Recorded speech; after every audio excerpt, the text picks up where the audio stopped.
What's going on, everyone? Real Red Politics here. Welcome back to another video on my channel. Before I get into today's video, if you could subscribe, if you are not yet subscribed, that would mean a lot. Or if you are new to the channel, please consider subscribing. Leave a like and comment down below at the end of the video what you agree and what you disagree with. Make sure you do hit that notification bell so you guys do know when a new video is uploaded. No, I haven't been uploading a lot.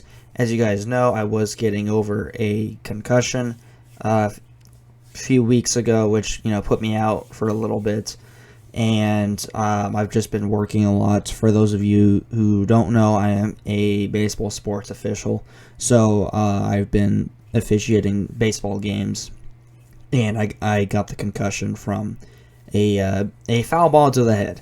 So it's just one of those things that there's not a whole lot you can do about it. You just gotta rest it out. Anyways, back to today's video. I figured, because I put out a statement on my YouTube page about a week or so ago, or a few days ago, or however long it was, saying what states I predict to flip in the Senate, and we're gonna I'm gonna go ahead and kind of lay out a whole map for you guys, and to kind of show you where I believe things are going to stand. We're gonna talk about some key races, and we're gonna go from there. So we're gonna go ahead and we're gonna start with the safe blue states. That'd be Washington, California, probably New Mexico. I don't see the race really being close there. It was closer in 2022 than I thought it would originally. I think New Mexico was on the ballot. Or maybe I'm thinking of I might be thinking of the governor's race, not the Senate. Yeah, that's what I'm thinking of. The governor's race, not the Senate race. Let's see, New York, despite the fact that Lee Zeldin ran the race a lot closer than basically anyone had predicted. I mean, I predicted the race was going to be pretty close. But despite that, I still think voters in New York are going to vote for the same kind of people they've been voting for, and they're not going to, it's going to be that kind of, that same trip around. Vermont, they have Bernie Sanders, who, he's not I don't know if he runs as an independent. I should know these things. I don't.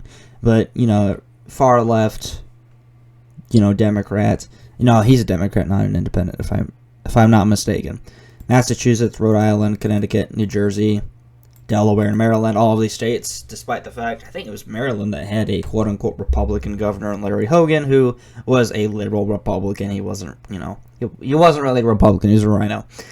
And I'm trying to look at any other states. Minnesota, because I think that's the state Amy Klobuchar is from, and for some reason people like her. I don't know the reason. She's not a great senator. Maine, I think, is Susan Collins up for re-election? Is that what's going on here? I'm gonna double check real quick. It is not Susan Collins. It's Senator Angus King, who I think runs as an independent but votes with the Democrats the majority of the time, I think.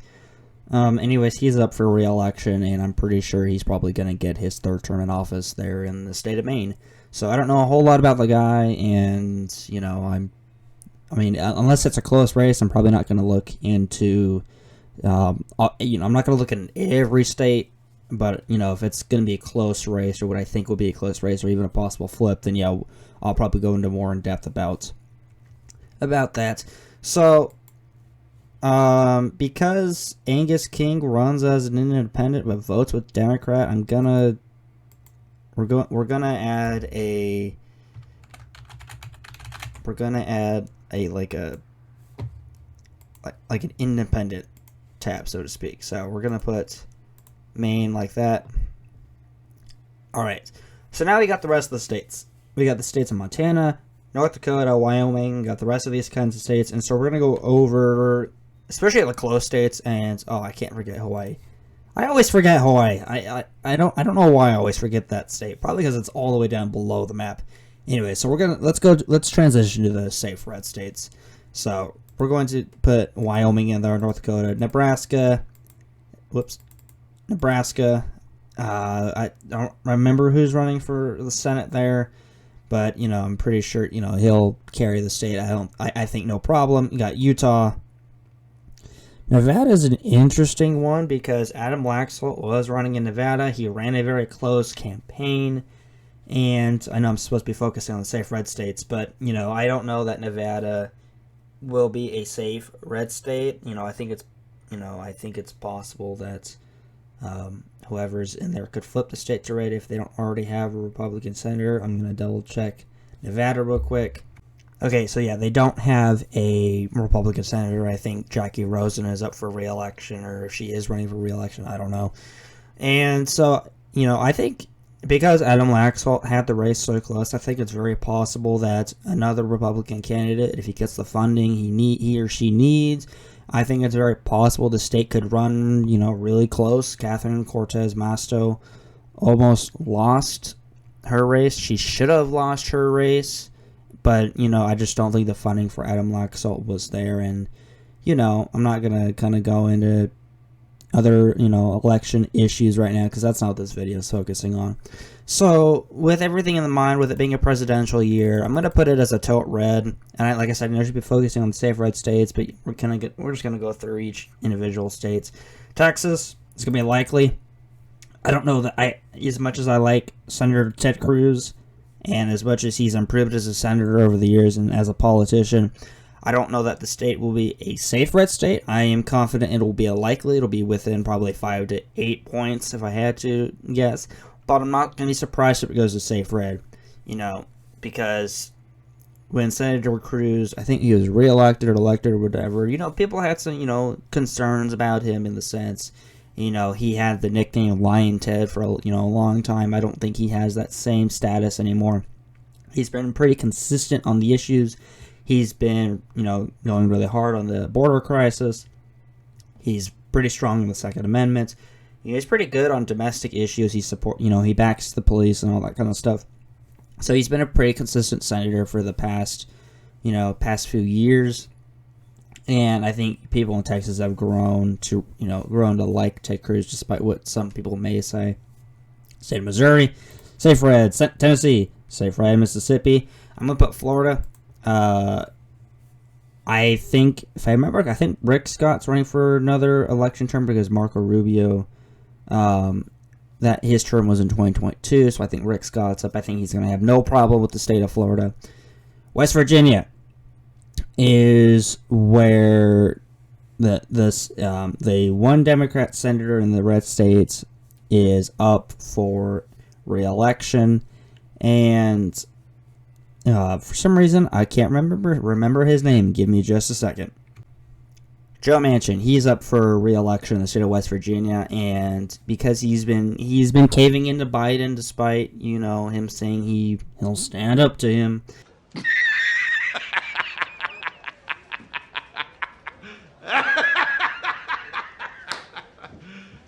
You serious? Voters there aren't buying it. When he caved in with his, what was it, the infrastructure plan or Build Back Better? It was one of the two. And he's, I'm going to stand up against it. And then he ended up caving into the bill because, it was expected. When I saw it on the news, Joe Manchin isn't voting for this bill. I'm like, I have a feeling he eventually will vote for the bill. And he did. He caved in. And so with all that in mind, and with West Virginia voters, with Donald Trump have been, carry the state by, 14 points or more or something like that. It was within the double digits. I'm pretty confident that West Virginia is going to be a safe red flip. Same thing with Indiana. So this is where we have the rest of the map. This is where it gets a little interesting. State of Arizona, where you have typical Democrat Gallego, who's running against Kirsten Sinema, who's running as an independent now. And so you're left wondering who is going to be that Republican nominee. And it seems like if Kari Lake doesn't win the case for the governorship, she's going to run for Senate. And I think with that being said, because Arizona, despite what some people say, it is not a safe blue state. It's not. Yeah, you have a lot of voters from California moving there, but Arizona is still a Republican state, despite what a lot of people say, and that's what I, hold to believe. I think it's likely if Kari Lake runs for Senate, because she is well liked in the state of Arizona. She's very electable. I think it's very likely that she flips that Senate seat. I'm gonna put it as lean. I'm not confident it would be a likely flip. I think it'd be more than a tilt flip, just because she has that energy and she carries that, momentum with her. She's, very strong voice, very well known in the state of Arizona, and I think voters, they like her. Montana should be another easy flip, but I'll put this one as lean as well. Montana should be an easy flip for Republicans. I don't think it'll go by 10 points. It'll probably be within somewhere between 2 and 5, if I had to guess. And so we'll put that as lean. I believe it's going to be a close race, but I believe it'll flip. Ohio. You have Sherrod Brown, who's a Democrat, up for re-election. Depending on who gets the nominee, it'll either be a Republican flip or a Democrat hold. You have someone like Matt Dolan, who's a complete rhino and isn't great on the issues, who's running in Ohio.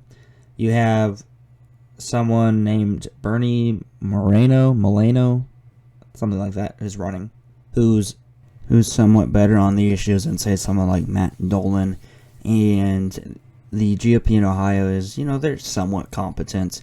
They're not as competent as, say, like the GOP in the state of Florida, who has trended to the right over the past few years and is now a safe red state. But I do believe Ohio is a safe red state now. And if they do elect someone like Bernie, like I said, I think his name's like Moreno, something along those lines, then I think it's pretty likely that Ohio will flip. Now, I'd like to see another contender, someone who's actually like really strong on the issues and who has had a consistent past in terms of what they believe, and so they're not just grifting. So, depending on who the nominee for the state of Ohio is, I'm going to put that in the lean category. Wouldn't be surprised if it goes into a likely column if there is a stronger candidate that comes around. And as we get closer to the 2024 election cycle, I'll probably end up putting another Senate prediction video out once more people are in the race and we kind of get some more information. Got the state of Wisconsin. Fortunately, it's going to be a likely Dem. I don't see Republicans flipping that just because Michigan has, a lot of conservative voters are leaving from Michigan and going to states like Texas, going to states like Florida and, other southern states and stuff. So, and the Michigan GOP isn't super competent. Yes, Trump won it in 2020, or 2016, excuse me. Is it possible he can win it in 2024? Yes, it is. But he's going to really have to campaign hard in that area of the country. Same thing with Wisconsin. And I'm not super confident that they're going to elect a Republican senator to the Senate. I'm going to double check. I think there's a Democrat right now. Let me double check. Yeah, currently they have a Democrat senator right now, and just with the way Wisconsin is, yes, Wisconsin's been trending to the right a little bit here and there, especially in the rural areas. Yes, Ron Johnson didn't win his seat by, a large margin, but he still kept the seat. It's a pretty comfortable amount of votes that he was able to retain, if not gain. And so, with that in mind, I'm going to put this as a lean Democrat state. Now, I do think Trump could win it in 2024. I think he has to campaign really hard in the Rust Belt area of the country, and I think he'll be able to pull out these two states like he did in 2016. If he doesn't pull out Wisconsin or Michigan, he's going to have to focus on states like Pennsylvania, and he's going to have to, get North Carolina and make sure North Carolina is pretty much guaranteed. He's going to have to get Arizona and Georgia, and, those are pretty much the key states he needs to win. Looking at Pennsylvania, they need to run a competent nominee. If they don't, then there's going to be it's going to be close, because you currently have a Democrat in that seat right now that is up for re-election, and then we know that the GOP in the state of Pennsylvania isn't very competent. Not Josh Shapiro. Dr. Oz should have won his seat. He was outspent. He didn't get what he needed. And so you're kind of looking at, with all that in mind, is it likely someone's going to be able to win that seat? I know Doug Mastriano's talked about running for Senate, I think, and if he gets the funding he needs, if the GOP really backs him, I think it's possible. But as of right now, I'm not confident it'll go into Republican hands. We'll put that as a lean Democrat. We're going to do the same with Virginia. Yeah, if Youngkin runs, great. If he doesn't, they have to put someone competent up. Is it possible that that state could flip? Yes, the state's been trending to the right, but I don't think it's been trending to the right enough. I think there still needs to be a lot of work in Virginia. Great, Youngkin won a statewide office. Great, the Republican legislator is now majority. Great, but there still needs to be work done in Virginia and not Democrats, New York, safe blue state. That's really all I've got. Yes, Lee Zeldin ran it close, but statewide office is different than federal office. Is different than countrywide office, so to speak. And so that's what we have for the map. If you guys have any disagreements, or you guys have any thoughts on this map, leave a comment below. I do read all the comments. Thank you so much for watching the video, and be sure to leave a like and subscribe, and stay tuned for more political content coming your guys' way.